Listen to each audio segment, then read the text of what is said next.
এখনো রক্তের দাগ লেগে আছে আমার অত্যাচারিত সারা শরীরে। এখনো চামড়া পোড়া কটু গন্ধের ক্ষতে মাছিরা বসে মাঝে মাঝে। এখনো চামড়ার বেল্টের বীভৎস কারুকাজ খচিত দাগ আমার তীব্র কষ্টের দিনগুলোর কথা মনে করিয়ে দেয় বারবার।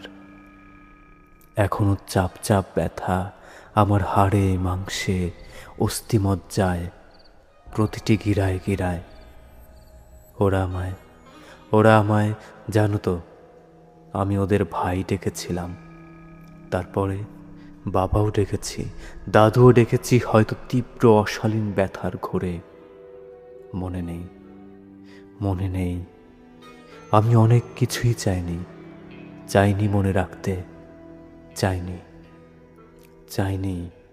আমি ওসব কিছুই চাইনি।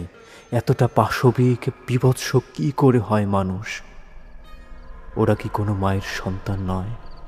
আমার অসহায় মুখের দিকে তাকিয়ে কি মনে পড়েনি নিজের মা বা বোনের কথা, অথবা মেয়ের কথা?